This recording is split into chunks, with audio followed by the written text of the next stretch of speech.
Hello, good afternoon, and welcome to Books and Beer. I'm Luke Richardson, and I'm joined today with Stephen Taylor for the third appearance on the show. How are you doing, man? I'm doing very well, very well. I'd like to say back by popular request, but I'm not. Yeah, by your request. But you are one of the avid viewers of the show as well. So I mean, Books and Beer is great. I watch it as much as I can.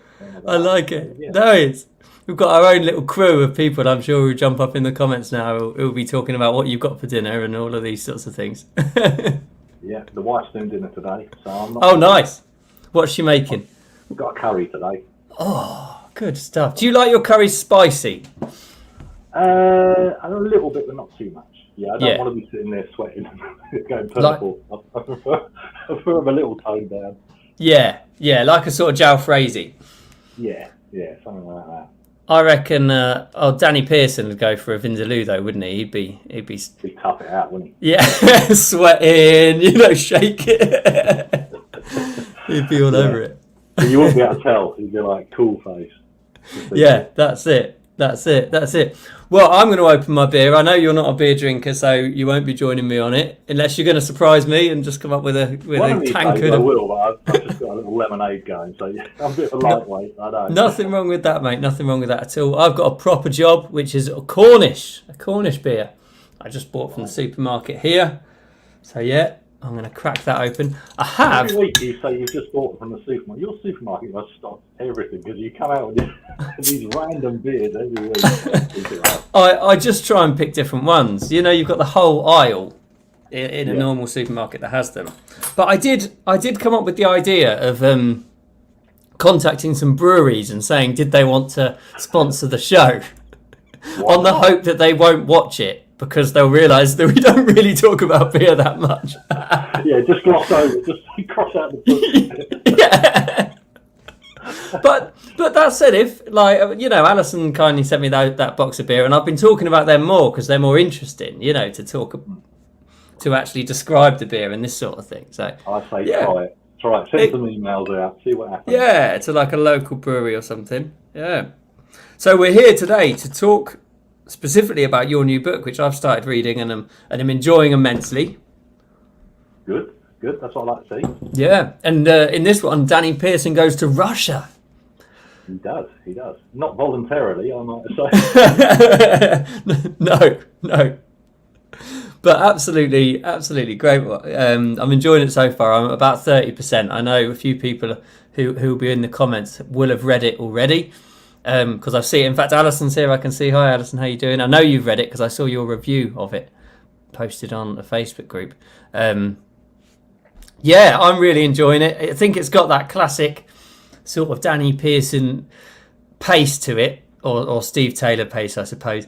But what I'm enjoying actually is that I read Sport of Kings prior, and that's quite different, isn't it? Like, this is like the books previous, Flip back to Vodka and Jelly Deals, which is now Vodka Over London Ice. It's very much gone back to the vein of a bit more serious, a bit more dark. Whereas Sport of Kings was quite light-hearted, really. Very sort of, I just enjoyed having fun with the characters on that one. But this one just had to go darker again. Yeah, I mean, there were some grim parts of Sport of Kings as well, as I think in all of your books. There are some bits where there's some violence and some dismemberment and this sort of thing. Yeah, troubled mind, I think, one of the. But have you found that any readers have commented on it being slightly different, or it having a more international or a less international feel for either book?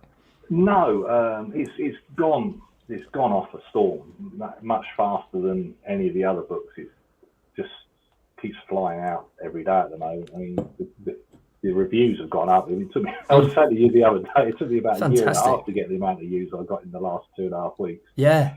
But there's nearly all 5-star reviews and lots of. Ironically, the last 3 books, all the reviews and the comments on were, it's the best book yet. So I must be doing something there because the last one was the best book yet, but this one's got. Just keeping going, man. Just keep going and keep producing, great stories. I think is. Sure, I do put as much effort into them as I do, and everyone you struggle like you do yourself. You do struggle with it. You think, well, I can't let it lapse. It's got to be better than the last one and more. But when you go with every book, if you go off like a rocket and there's no lulls in the book, it gets very difficult for the next one to top the last one. So I'm trying to think of the next one that's going to kick along as well, which I've got a few ideas for that. So that should be quite good. But, let's talk about that in a minute. Let's have a conversation about that specifically. But what is something I really like about your writing, and this is something I've learned to do more of, I think, the more I've written, is just drive the action. Like, you open the book, and I'll just sort of, just describe that first scene. He's in Paris, isn't he? Danny Pearson's in Paris. We don't know why he's there, but we know something bad's going down, and all of a sudden it's just like bang, straight into it with no explanation. And I really like that. I think that's a great sort of device as a storyteller. You know why I do that? It comes from the films. It comes really from I love Bond, really, where you always used to open a Bond film where he's on a mission. It opens with a bang. It was the end of the previous mission, wasn't it? Normally on a Bond film. Yeah, so it's similar, but mine's not always on the mission. Sometimes he's just walked into something that's kicked off. But this time I thought, well, because the end of the last book, he ends it on a bit of a low. There's a few people that die who he's upset about, and it goes with the guy sort of bringing him back.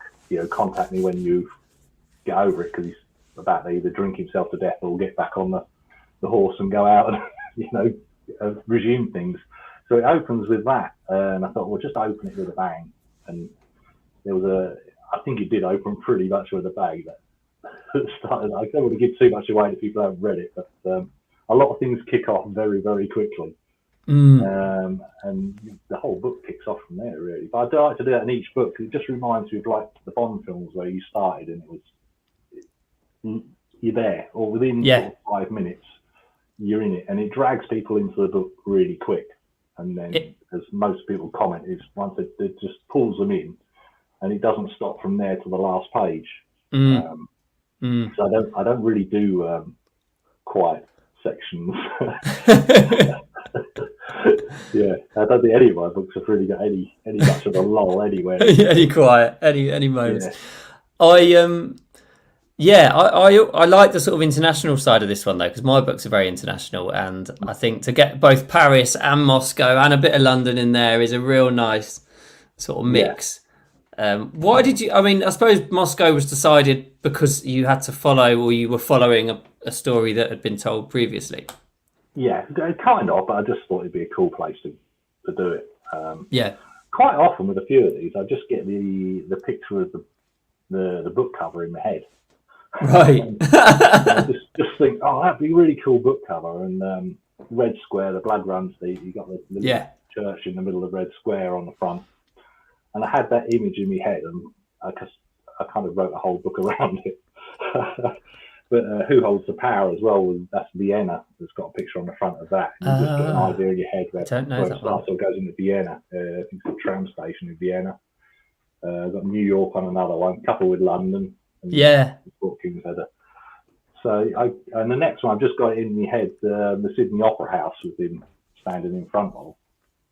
And I'm not quite sure how I'm going to make that work, but it's going to go to Australia. So again, you can go anywhere with it, really. But a couple of them, I just thought of the title. I thought, oh, that's a cool title, and I just dreamt the whole book up around the title. It's a great. The reverse way to do it. I don't think there's any right or wrong way with any of these things. You come up with great ideas, and the characters and the plots sort of follow, and that's a really cool thing. A sub character, Scott Miller, who he's like the techie guy, isn't he? He's computer a techie guy, and people seem to absolutely love him. There's so many people in the book. Oh, I'd like a book with more Scott in it, and can we have more Scott?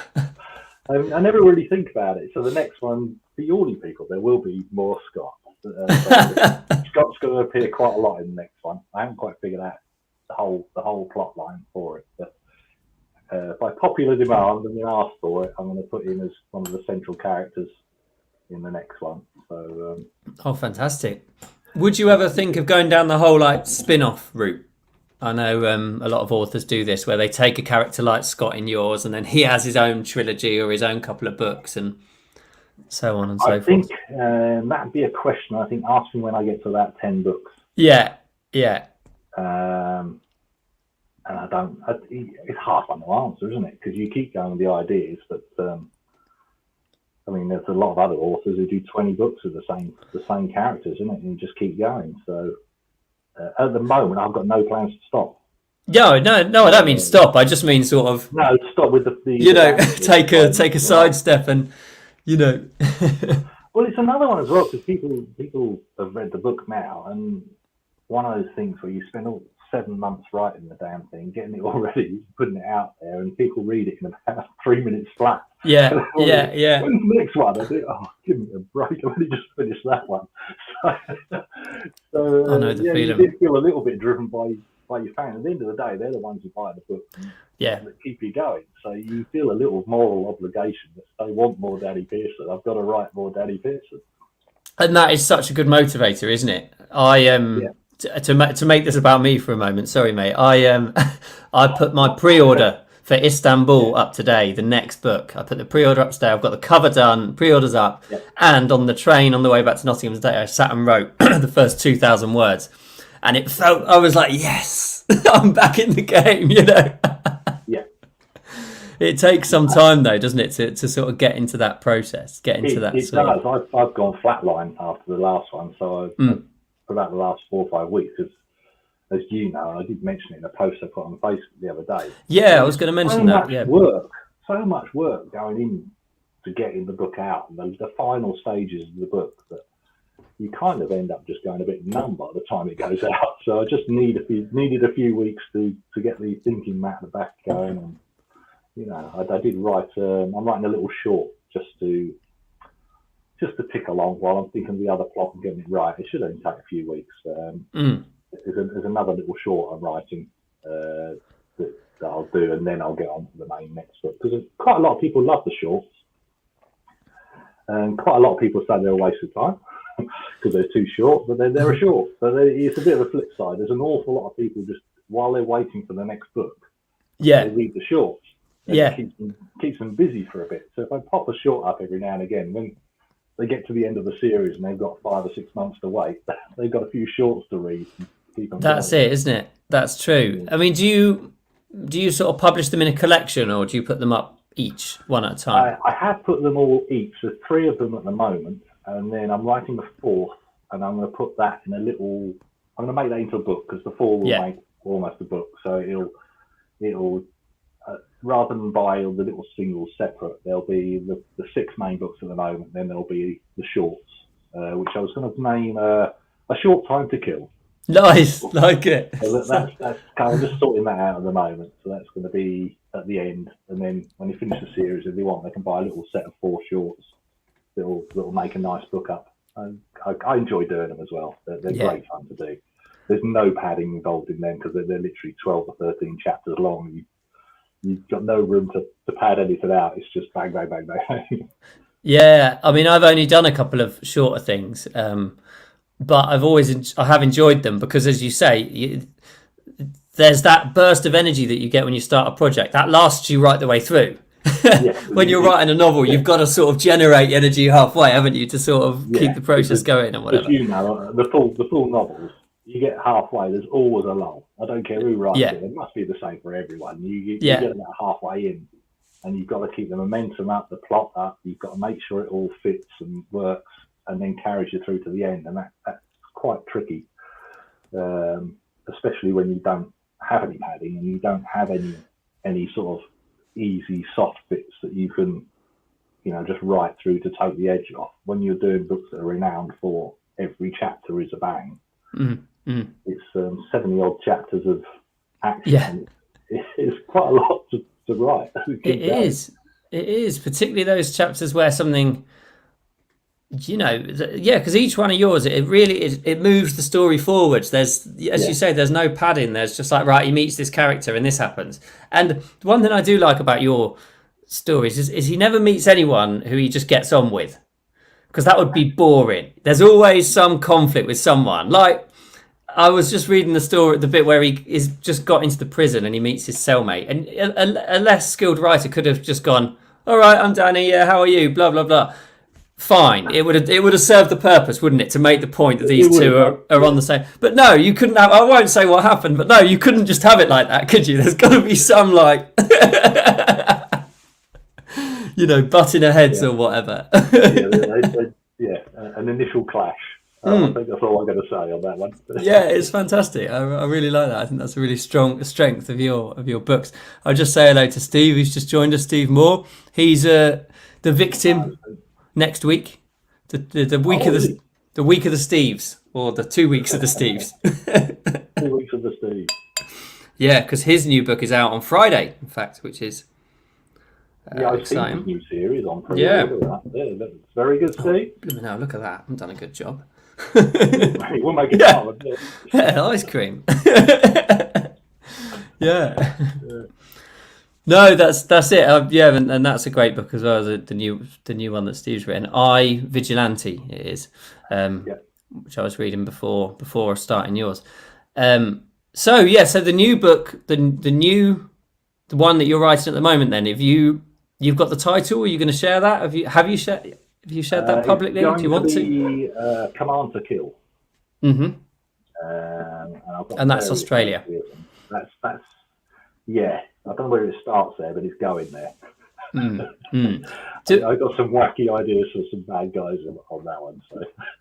Yeah, I was gonna say, is it a new nemesis, or is it someone he's met before? Brand new nemesis, but I'm trying to figure that out, and I was trying to work some Aboriginal mercenaries into it somehow, but that's pretty interesting. Just to mix it up a bit. Love it. It might change yet. It's still a lot of ideas are formulating. I've got a load of scraps of paper all around me with ideas and bits, but it's coming together. But yeah, definitely Australian. Yeah. And I want some sort of unhinged baddie Australian guy. Got to be surfer-looking dude of some sort, I think. So it's a work in progress, but I should start that very soon. Very soon. But whenever you say to me, "Oh, I've got a new work in progress, Luke," I'm like, "Oh yeah, nice." You're like, "Yeah, I finished it now." It's like, you do tend to, once you get the motion, you tend to write them relatively quickly. Once I get them first few chapters going, I will. I've tried to do a chapter a day. Right. Doesn't always work. Like 7 days a week, or 5 days. Pretty much 7 days a week. I try and do a chapter a day. Sometimes we get half a chapter done or whatever, and then it always feels like ages, and then you blink and you turn around and once I get over that halfway point, I'm starting to get happy then. But if I can do a chapter a day, it's pretty good. It usually ends up about 6 months a book by the time I've got the covers done, the whole editing process. So I'm doing 2 a year at the moment, which is quite nice. That's all right. Works for me. Yeah. I don't know how some people do all these 4 and 5 a year. I mean, Steve, as we saw, he write that video. I just can't do that. Not in me. I don't think I'll ever be able to do that. But 2 a year is fine. I don't mind. Yeah, 2 a year is good. I mean, I'd have done 2 of the Leo and Alyssa books this year. In fact, I have, and I think this one will probably take 6 months as well. Considering, I mean, I always think it takes probably 2 months, 6 weeks to 2 months for that first draft, and in a way, then you need the space, don't you, to move away from it, think about something else, do all the other stuff like you mentioned, the cover and all the administrative putting it together, whatever, to come back and look at it with a sort of fresh sort of perspective. I work different to that. I do one write, then I do one edit. The edit, the writing is pretty much close to what it'll end up being. So it's more of a. I like when I edit it, I look at the flow, and to me it's all about the flow. So when you read it, the book flows. It doesn't stall, and I just like to read it. So, and that's why people read them so quick and get addicted into them, because it just flows to the end of each one. So if you read it, if it doesn't stall as you read it, if it does stall, it gets edited. Yeah. so it just flows from the chapter to chapter to chapter. But the story's pretty much done in one take, and then it's just a review. I send it off to get edited, checked, then come back and I do a final edit, and then it's done. It never gets looked at again. Yeah, I think there's a strength in that. I think you can overthink things, can't you? And you end up like agonising over I don't know, whatever. I don't overthink things at all. Just write it, do it, go done. So have you ever written something and then published it and then thought, when you come back to sort of either continue that story or whatever, thought, oh, what? I've just made this really difficult for myself now. Why did I give him like a half brother in Austria or whatever it might be? Why did I do this? You know? No, I haven't actually. No, at the moment it's done and I'm happy and it's finished. And because I always have a different baddie in every one. Yeah. And they're completely separate. So hence why all the books you can read in any order. They only have small references going across the line. So in a lot of ways, I like to finish the entire. This is the only one, Blood Runs Deep, that actually has any real storyline reference to another book. Even though it can be read on its own, it's not that intent that you have to read the first one. But all the others, they've been completely out there, separate baddies. It's only the main characters. So yeah, I haven't really done that. Killed a few people off when I got bored of them. So, I killed a lot of people off, actually. Yeah. When I think about it, there's a lot of unexpected people you don't think are going to get killed off, because otherwise it would get too boring. Yeah, I think you're right, and I like that you're not afraid to do that. Even in that first scene in Paris, it was like, it was a bit shocking actually, because they were just like the guy raised a gun and shot someone in the head or whatever, and I was a bit like, whoa, you know, it really was like bang, you know, there was no skirting around the issue now that this person is just, these guys are serious, they've just shot someone in the face. I like to do that a lot. So you just think, oh, nothing's going to happen, and then it does happen. Yeah. No, it's a good way to do it, you know. Yeah, unfortunately, poor old Danny Pearson's lost a few girlfriends along the line as well, which has been a bit shocking. Yeah, it's getting too cosy. Yeah. Do you think you'll ever go down the route of like him having like a tough girlfriend? I know he's had one that was a policewoman, didn't he? Who was pretty tough, who kept him in line. But do you think he'll ever have one that's sort of his match, his equal, who's just as kick-ass as he is? Yeah, there's a. No, I've never thought of that. There you go. Never say never. But can you? Oh yeah, can you have too many tough guys or tough women and tough guys together? We were talking with I was talking with Amy Wesley last week, and she was talking about how her novels have always had like kick-ass women in the driving seat, and. Yeah, we were just talking about sort of representation of different characters and all this sort of thing, and it seems that is a bit of a trend in the last 5 years, isn't it? It is. Yeah, I've seen there's an awful lot of thriller books out there with leading ladies on them at the moment. I don't think I'd write a series with a leading lady at the minute myself, but I don't know whether I could do it justice at the moment. I've never actually thought about it. No, fair enough. To be honest, it's not crossed my little pea brain at the moment. No. Well, it's out there in the ether now, and maybe one day it will be considered. Perhaps I'll have a complete separate series with a leading lady. That's it. Right, Ray says, hello, Luke and Steve. Hello, Ray. And Ray says, don't forget your beta proofreaders. Is he on your team, or is he talking to me? Because he's on my team. I did get a message actually from Ray. And I could do that. Yeah, I did send him a message. I got something to check there, but if he fancies a beta read, then fantastic. And I can do that. Kevin is asking the question that I suppose you've sort of just answered, but I should have, shouldn't I? Really, I don't have. All I have, which is quite surprising. I should really do a lot of things I don't do. But all I have is a lady who checks the work over, who does a bit of editing and checks it over for mistakes and bits and pieces, and she's quite good at spotting the odd name problem and bits and pieces like that. And apart from that, nobody reads it before it's launched, apart from me. That's a bit scary, isn't it? I've got a team of people, including Ray, who pointed out some things. Always points out great things, and Alison and Steve Moore, but also they're good because then when it's out, they've got their reviews. They go up. They've got 5-6 reviews up on the first day, whatever that is. So that's always a benefit for it. But also, I'm always afraid that I've got this habit of just using the same names over and over again. So every character is a Sophia. There's always a Sophia. I don't know why. I've never had a friend called Sophia, but it just seems to be a name that sort of surfaces in my mind. Names are a nightmare. There's so many names. I have to list them all out, and then you think, did I use that before? Oh, no. And then you pick the same name, and then I spell the name differently. And yeah. Fuck it up. But it's names, because I can't remember names as well. I'm really bad with names.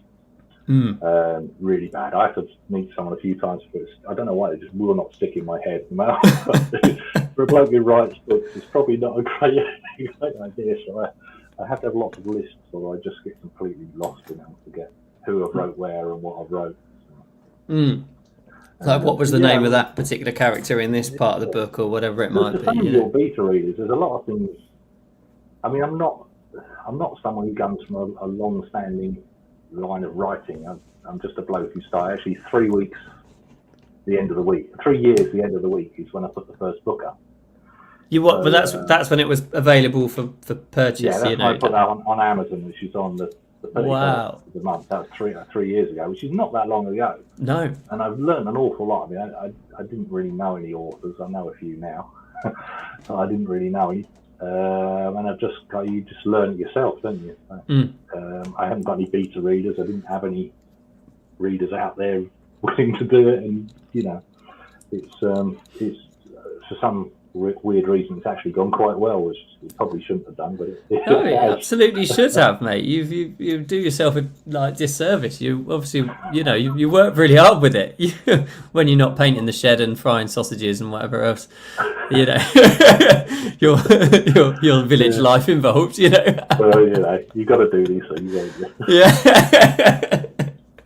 That's it. No, I like it. No, I think credit due, where it's due. To put out however many books you have in 3 years is quite a feat. 9 now in total with the shorts. Yeah. So that's not too bad at all. No. Surprised myself. Yeah, that's brilliant. Really, really cool. Really cool. And it's also sort of about, you talk about learning things and going back and, you had all your covers done again, didn't you? And changing some of the titles. That was and I don't know if anyone watching this will have realised, depending on when they knew you, that some books have been retitled just because you thought that one, now that I've done more in the series, I suppose, it makes more sense. The first book, Vodka and Jelly Deals, I loved the title. Absolutely loved it to death. Worked great in Britain. You go to the US, they just don't understand it. No one will buy it because they don't understand what jelly deals are. So at the end of the day, you write a book because you want to sell it. You want people to read it. So I bit the bullet on that, changed it to Vodka Over London Ice. And hey presto, it's probably selling 3 times as much in the US as it was a few months ago. And another one was Beware the Chinaman, which I love the title again, but more in the US than the UK. The term Chinaman's seen, it's a little bit of a non-PC title, but it's one of those that it is or it isn't, and it depends who you talk to. And rather than just leave it at that, I thought it made more sense to change it to Who Holds the Power. But in America, it's seen as less PC than people in the UK. I've never actually had any comments or reviews or anyone mention it, but you've got to take into account these things. So rather than my ignorance, just leaving it and I'll change it. So that's why that one got changed. Yeah, but I mean, it's part of, as you say, you learn something, you think, I take that on board, and then that's the next skill, the next sort of process you've got to sort of go through or whatever. It is a real learning curve, isn't it? It's huge learning curve. Yeah, I mean, not many people know. I closed my business. I'm now a full-time author. So I closed the business not long ago. But for 30 odd years, I've been putting tellies on walls and fitting speakers in ceilings. So we didn't write anything more than an email. So, so this is a complete change of tack. The last 3 years, it's absolutely complete change of tack. So, what did your mates down the pub or wherever you hang out with mates? What did they say when you were like, right, boys, I'm closing the business. I'm gonna be an author. I'm closing the business. Most of them just looked at it. Really? Really? I've never seen you with a book. You're the truth. The funniest thing was when I first said I was going to write a book. It was a big one. I was just about 6 months away from my 50th birthday, and instead I couldn't afford a sports car and didn't have the other things for a midlife crisis. So I just said, right, I'm going to write a book, and then I just got a load of faces. Yeah, right. Lots of people. No, I'm going to write a book, and I just did. And it's brilliant. Even more astounded they were when actually, now when I'm full time and I'm selling them, and I can actually, to be honest, I'm making a living out of it. So yeah, and the sports car maybe just round the corner. You never know, Well, I think round the corner and down a few streets. No? Yeah, on the neighbour's drive. Yeah. On the neighbour's drive. But never say never. That's one of the things from running my own business for 35 years is you do have a lot of confidence in yourself, because you've always, since I left school, I've always generated my own income. I've always been self-employed, ran my own business. So the thought of actually doing this to generate that, spending that on advertising, doing this is not alien to me. So it doesn't really bother me or cross my mind. It's just what I've done forever. It's just a different product. Yeah. Yeah. So I think from that point, I had a slight advantage over a lot of writers who write because they love it and want to do it, but haven't got any of that business background to think about the other stuff, because it is tough. You both know it is tough to be an indie author and then promote yourself and actually sell what you've written. It is one of the hardest things I've ever had to do. So, no, I agree with you, and that's interesting. You've said that, and I did think that a little while ago actually, that coming from a business background, as you say, you've got the skills, the marketing skills, the accountancy, you understand. And one of them is understanding the difference between, and this is something I'm slowly dawning on really, it's the difference between sort of the business's finance and your finance. And I know this isn't really in the context of this call, sorry if this isn't interesting to you, but actually it is a bit of a mindset shift, isn't it? When you think about it, you've got a separate bank account, and that's the money that you spend on the book covers and the advertising and your editor or whatever it is you need to spend. And that's not yours to go to the pub with. You know what? Yeah, you have to be quite disciplined. You have to be disciplined with your time, disciplined with your money, and then you have to understand profits of sales, and all that kind of boring stuff. Which sounds boring. I actually quite enjoy it, but it's quite boring to a lot of people. They just want the stories. Yeah. Yeah, you just want the stories. So you do have to understand that. It's you can't just spend it all again at a pub. Although if it's research, I've got this great scene in mind in a pub.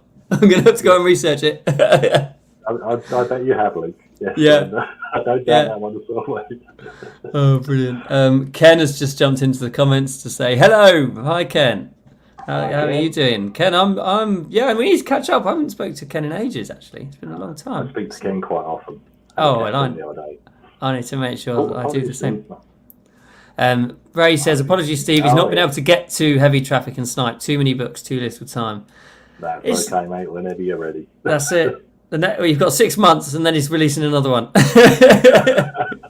6 months to catch up. They're two of the shorts, those two, so they don't take long to read either. So. In fact, Heavy Traffic was the first one of yours I read, and it's written in Kevin's neck of the woods, isn't it? Down in Spain. Altea, Spain, yeah. Starts off in Altea and goes up to Barcelona, which I've never actually been there, but I did lots of googling and Google Earth and googling and looking at pictures to get the flavour of the place and really get it in my head what it looked like. And how it did. Are there places? Because I know I'm a bit different to you in that I love writing about places I've been. For me, it's quite important, and that's not to criticise the way you do it via sort of heavy research process, but I love that idea. Is there anywhere that you have been and you've thought this needs to be a book, or anywhere now being a writer that you went a while ago and thought, right, I'm going to bring that particular place into a book? Not really. I mean, I guess a lot of mine are in London because I used to work, when you used to do contract working, I was always in London. Used to work all over London, and I just love the place. I love going there. We go and visit all the time. I just really like the place. Just the atmosphere, and it's a great place for the books. So a lot of the books are based there. I was born in Walthamstow as well, which is on North London. So, kind of feel like you got the affinity for the place. And obviously there was a couple of books where I did some Norwich stuff in there. It's my home city, which had a big shootout in the cathedral and part of Tombland and areas of Norwich. And also Sport of Kings was Sea Pauling based for the first part, which I used to have a static caravan at Sea Pauling. So I know Sea Pauling very well and around there. So yeah, there are a few that have crept in. Anywhere that I would like to, I don't know, I could do Vegas, I suppose. It's a crazy place. I think Danny Pearson would get on in Vegas well. I'm thinking Ocean's 11. He's got to knock off the MGM to get someone out of trouble. Yeah. There's always... Sorry, mate. I'm just like, here's another one. That would work. We could go with that. That'd be all right. Don't know where else, really. A lot of places I've been is just a pool and a beach lounge, so not what we're going on. No. That's why I thought your one in Spain was set around a holiday that you'd taken. I had that in my mind because it started off with him being on holiday, and then he sees this issue that's going off and gets embroiled in it. There's a little place called Althea, and I looked it up with the like the blue tiled roofs and stuff, and I did have a real good loads of pictures, got a real flavour of the place. So I wrote it. And I'm glad that you thought I'd been there, so my job was successful. It was absolutely. I mean, I'm now, as I say, started writing Istanbul this morning, and I'd hoped. My dream was to go back to Istanbul. I've been before some years ago and actually stay whilst I was writing it, but the timing just hasn't worked out. I'm not able to go currently, and I just like to get on with it now. So I may go again to sort of, I may write it and then go out for a weekend or for a couple of weeks or so or whatever. If you can do it, great. Sounds like a great idea. So, I always thought that would be quite a good, fun way to put something into the story that is a bit more sort of, descriptive and whatever. I'd probably just get there and end up on a sun lounge drinking beer or something, forget all about the book. Yeah, but that is the other thing, isn't it? Yeah, you when you're away, you just like want to sit in pubs and have a nice time and walk around whatever museums or attractions there might be. You don't want to be worried about it. Yeah. I'll leave that to you for your travel writing. Yeah, no, fair enough. Ray says he's often daydreamed about going to La Palma in the Canaries. Nice. But now with Cumbra Vigo blowing up, it's a bit dicey. Yes, I heard about this. That's the volcano, isn't it, on the island? I've been to La Palma. Yeah. Oh. Yeah, I've been to the Canaries. Yeah, there you go. With a volcano going on. Yeah, what a great... Added tension. Yeah, that's it. What a great sort of device. That's a bit action adventure, though, isn't it? That's not. I always think I border a little bit into action adventure. It's sort of more. I never know. Sometimes you struggle where to class it because it's. A lot of mine are a thriller, but it's very actiony, adventure-y as well. It's like a real tumbling through the story kind of action lessons. Rather than some thrillers where they just build up to everything. Mine are just, a little bit Clive Cussler style. He just bundles straight into it and goes through it. So bit of a class difference. Yeah, I find categorizing books really tough because there's a lot of books in the mystery thriller area which are essentially a crime has been committed and the person needs to find it. And my books do loosely fit into that sort of genre, but They don't really, because they're all in the travel element. There's all sorts of other parts of it, like you've mentioned. So it is a hard one. Yeah, when people say what category, it's a thriller, but I kind of tend to edge towards thinking it's more action adventure. But seems to sit quite well in between both of them, really. Although action adventures do often have that historical element, I always think that, like, ancient curse or finding an ancient relic or something, some kind of historical part. I don't know, but then that's the issue, isn't it? Two people who know the field relatively well have come up with two different definitions. Like, who's to say? It's a tough one. It's a tough one where you put yourself. A lot of people put it as well into sort of military fiction, but I wouldn't really class it as military fiction. But it's a tough one to categorise.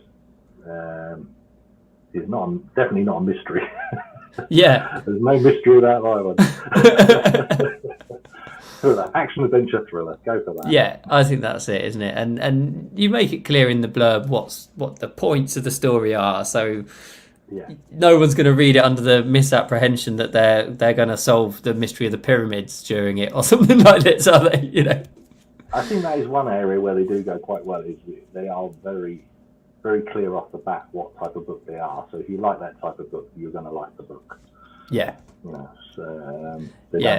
don't read it and think, oh, I wonder what that's about. So. And the first page, you could read that look inside on the Amazon page and be like, that first chapter, and be like, boom, I get this. I either want it or I don't. Like, yeah, I think that's a real strength. That's a great thing.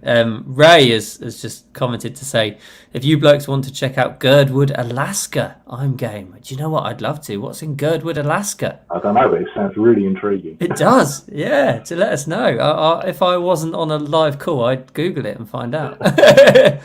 Steve Moore. I do find, incidentally, when I'm talking to American friends on Zoom or whatever, I do have like Google Maps open on a different screen, so they can say a place, and I'm just like, oh yeah, I know where that is. Yeah. New England, fine, got that. Steve says, since I'm moving back to Europe next year, I've deliberately set book 4 of my Ridley series in southern Spain, just to justify staying there a month. Yes, absolutely. A proper plan, that, Steve. It does. And Kevin, if only you knew someone who lived there, Steve Moore. Oh no, these two. If these two get together, it will be absolute carnage. I can foresee it. You'll have to send Danny Pearson to sort them out. Definitely. Either that or you'll be off there. You'll be there, Luke. Cheers to that. You can come out with your glass of lemonade, mate, and keep us all in line. I don't know when I get out. Yeah, different call. I get you. I know you're C. Right. Ray says, see Girdwood pictures on my Facebook or Instagram or LinkedIn pages. I shall check them out shortly. That sounds fantastic. Yeah. So no, it's we've talked then about sort of nemesis earlier, and you were talking about nemesis. What's the plural of nemesis? No idea. Nemesis. Nemesi. We talked about antagonists, and what makes a great antagonist, do you think, in not just in your stories, but sort of in stories in general? What for you do you think? Yes, that's the one. I like antagonists to be. I quite like the calm antagonist who's always on the edge, unhinged, but just about keeping a lid on it. Yeah, I quite like that, and then because you can let him just completely slip at any moment. Yeah, it's natural to the story. So quite a lot of mine are like that. I like them to have a bit of an unhinged sort of just keeping it all bottled up, and they're about to blow at any second. Yeah, I'm thinking of I think I want to say Jeremy Irons, but I might be wrong. In Die Hard, I think it's he's very calm. He's very, but you just know there's something sinister going on. They've got to have that sinister glint or the slight, slight pause when they're doing something where they either a disconnected feel about them. That's probably a better way of saying it. Yeah. Should be an author. Yeah, slightly disconnected from reality, on the hinge or on the cusp. I've had quite a few of them where they'll flip at any moment and just turn and shoot someone random, just because they flipped out. So that happens quite a lot in that. They either kill someone just randomly. So then a lot of them are unhinged. But then again, you've got to do them different in every book. So I've got quite a wide spread of baddies. I've had I think a Swedish one, and a Russian guy, and the Chinaman, Chinese assassin. He was completely nuts. And the Russians were good. I do writing the Russians because you can just picture them in your head.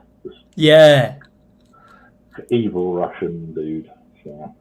I know what you mean. I know the type. Well, when you watch so many Bond films and all of these sorts of, particularly the 60s and 70s sort of cinema, there's always an evil sort of Russian guy in there, and I do feel a little bit like, come on, they must have a redeeming feature. Is that something you put in your villains? Because that's something I try and do. I like to try and give them a bit of a redemption. A little bit of. Probably not, actually. Fair enough. My baddies are real baddies. I like evil villains to be real evil villains. They might have genuine reasons why they turned evil. Yes. The faith he did because his parents were killed in the Iraq War, and he had a vengeance and a vendetta against things as it went. So there's always some slight reason why. I mean, in this one, it's obviously the daughter of the Mafia king, Volkov. In the first one, the reason she wants revenge for that. So, there's usually a reason why they've been a bit evil. I think that's important, isn't it? To give them some kind of some kind of context as to why they're evil or why they're just a human feel to it. Yeah, something that's turned them that's happened to them in the past, which I guess would be something that would happen. You don't just turn out like that. There's got to be a reason why you are that way. Yeah. Do you know then? I mean, I know you've sort of answered this, and we have talked about this already. But do you know then what that reason is prior to writing the character? Have you sort of got the the character fully formed before they appear Not in fully words? Formed, but when I think of a character, the first thing that pops in my head is one, why are they doing this, and what do they want to get out of it? So, because even though all the books are fantasy, they're far-fetched. It's just for fun. It's complete bonkers action. But I do like it to be logical. Everything's got to be logical. The baddie's got to be. There's a reason why he's doing it. There's a thing that he wants to do. A reason why he's doing it, and then there's obviously the person who's going to stop him, Danny Pearson. So, and I like the plot to be logical as well. So a lot of the plots do have quite a full-formed idea going through as to why they're doing it. And even though they're not believable, they have to be believable to a degree. Yeah. So things like Who Holds the Power was all about eco power and the power of the company that it gets from that. And they were using that to influence the world, basically. So I do try and make it actually believable as possible, even though it's a little bit out there. Yeah, I think that's important in our genres for there to be it's got to be, as you say, there's got to be some kind of rules involved in it being believable. Like I know Danny Pearson's a bit of an action man, but if you all of a sudden had him jump off a 30-story building and survive, I think readers might be a little bit like, no, unless there was some specific reason, or unless he had a I don't know what you'd invent. You're a creative guy. You'd have him grab hold of something and sail down using something, whatever it might be. But you've got to sort of play by the normal rules of reality, haven't you? You know. Yeah. No one in real life is actually going to get beaten up, shot, and blown up on that much. But you can't have it too ridiculous. It'd just be daft, isn't it? So, yeah. Yeah. There must be some things. Have you ever written something and thought, that's pushing it? That is, you know, he's just taken down 12 guys with a blender. Yeah. You know? There's been a few where you think, well, you may be pushing it just a little bit. But what you do, it's all entertainment. You can't have it happen and then it's, oh dear, he's flat on his back and they're taking him off the stretcher to the hospital, end of story. Yeah. It would fall pretty flat pretty quick, wouldn't it? So, he's got to get up and get on with it. No, that makes sense. And I agree with you. You've got to, there's got to be that sort of action to drive it along. Certainly, that's an important part of the... Because he does get stabbed and shot quite a lot, actually, over the books. He's had quite a few stabbings and Poor guy. Hit by a car and all sorts. Yeah, this one he gets hit by a car. And I've read that bit. Yeah, but he cleverly still continues to evade capture at that time. It's that was novel. Yeah, I mean, I am always impressed by your creativity in terms of the fights and in terms of, I mean, it's a bit of a weakness of mine as a writer, I think. And I think I cover it over because my characters aren't particularly fighty. They're not like that. It's not really that sort of story. But how do you come up with sort of the moves and the fact that he did a spinning kick and then did this and then he shot the guy like this or whatever it is? You sort of choreographed this whole scene. Have you looked that up? Is that I do try and play it out in my mind. How if this was happening, how would you actually deal with it? You know? In my younger days, I did do a little bit of Thai boxing as well, so you get a few ideas for moves on there. More the training than the boxing. I didn't like getting hit. Yeah, I was the same. I did a bit of kickboxing, yeah. Yeah, and I used to like a bit of boxing on the telly and stuff like that. And you sort of have a little think of that and just have a think, how would you actually deal with this situation? And I can actually see it in my mind, so I do actually see the books like a movie as I'm writing them. I think most people do that. I don't know.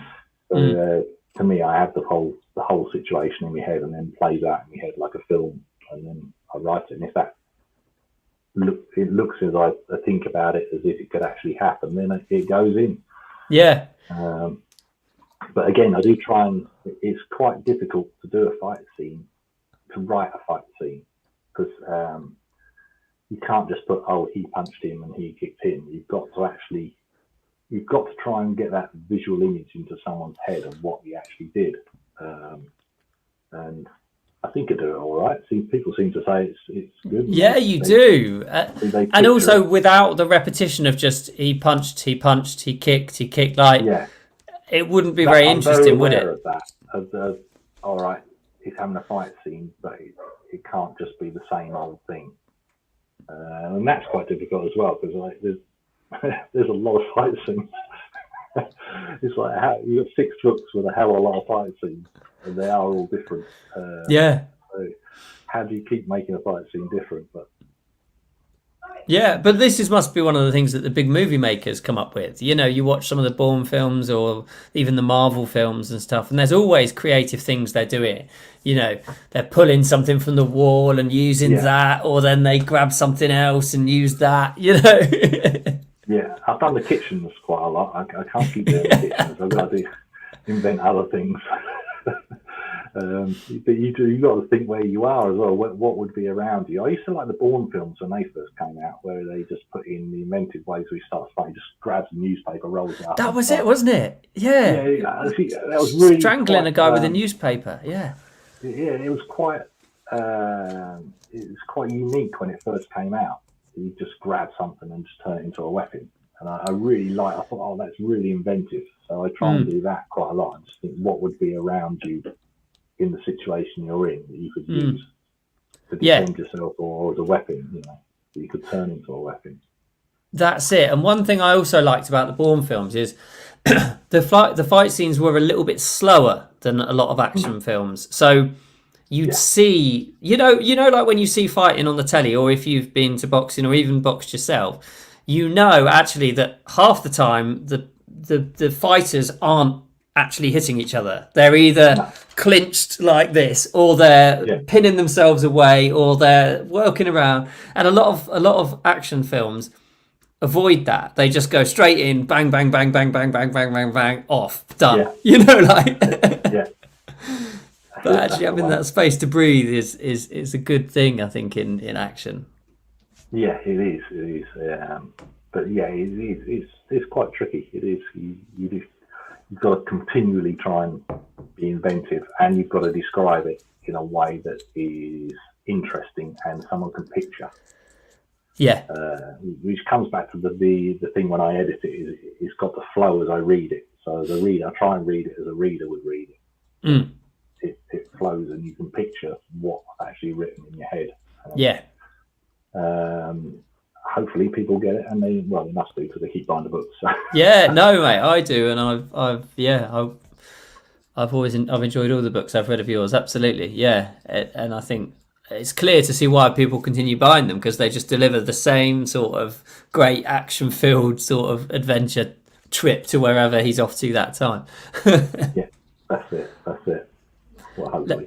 Yeah, let's have a quick look at these comments before we start to sort of wrap up. Kevin says they don't call it the Costa del Crime without just cause. Yes. And Alison says she's feeding 14 people for dinner tonight. Gosh. That's where Yeah, no. No. That's an easy one for 14 people, isn't it? Pack of 10, cut a few in half. Job's a good one. Ray says, have a look at Rob Radcliffe's Immortal series for quite normal people with very supernatural talents. In fact, I had a conversation with Robert Radcliffe this week. He's a nice guy. Yeah, I will do. I will look into those for sure. Yeah. So you say at the moment you're writing this short, or has that one been? Are you near the end of that? No, I'm still writing. Just writing that, just a little short. What's that one going to be called? I'm trying to think of your titles now. That one's just called The Book Signing. It's just in a store with terrorists.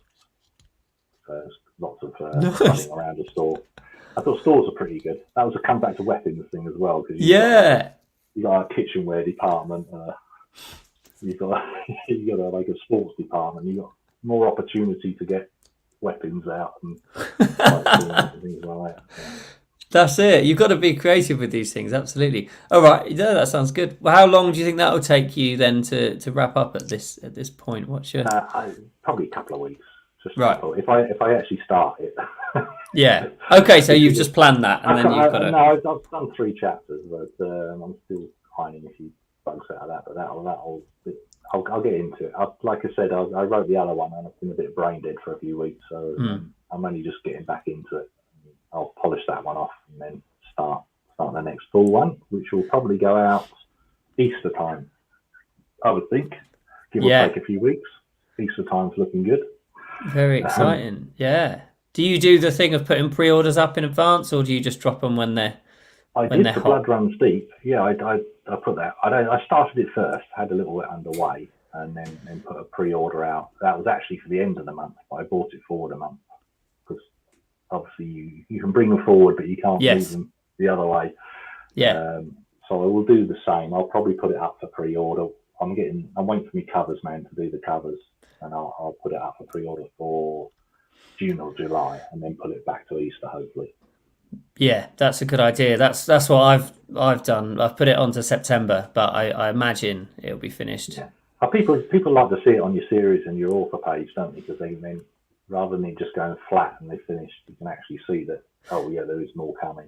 That's it. I think it's well worth doing. It's well worth just having there for anyone that wants to go on. And some people don't like pre-orders, and that's fine. They'd rather just wait and see, but it's good. More for me just so that you can actually see that it is up there. Yeah, and you've also got a bit of a self-imposed deadline, haven't you? If you've got that there, and every time you log into the dashboard, it says you have a little countdown as to how long you've got to finish to get your arse in gear. I didn't like the pressure of it being on pre-order. But he kept looking at me. Finish. But I like the fact that I can then put the cover up for promotion. I can put it in the back of all the other books coming Easter or whatever. Yeah. Just so people read it and they know the next one's coming. Because, like I said before, you're driven by your audience as well. Because the more you put out there, the more people start shouting for the next one. That's it. And I think once you get to sort of, I mean, what have you got? 6-7 books, something like that, within just the main books. Yeah, 6 books on the main. I think the more you have, the more that's amplified, from what I've heard. It's definitely snowballing. So there's more people. Well, you've got to think you've got 3 years worth. So there's more 3 years worth of people now buying into the series, and like you said, if you like the series, you want to read the next one. So. No, absolutely. Well, I look forward to that. I'm looking forward to finishing Blood Runs Deep in a bit. I'm gonna read a little bit more tonight. I reckon it'll really take me a couple more days, but I'm excited to see how and what happens at the end. I don't know. We'll see how Danny gets his way out of this prison. My lips are sealed. I'm saying nothing. Yeah, absolutely. One thing for sure, it's going to end in a bang. Yeah, that's what we come to know and like about your writing. Yeah.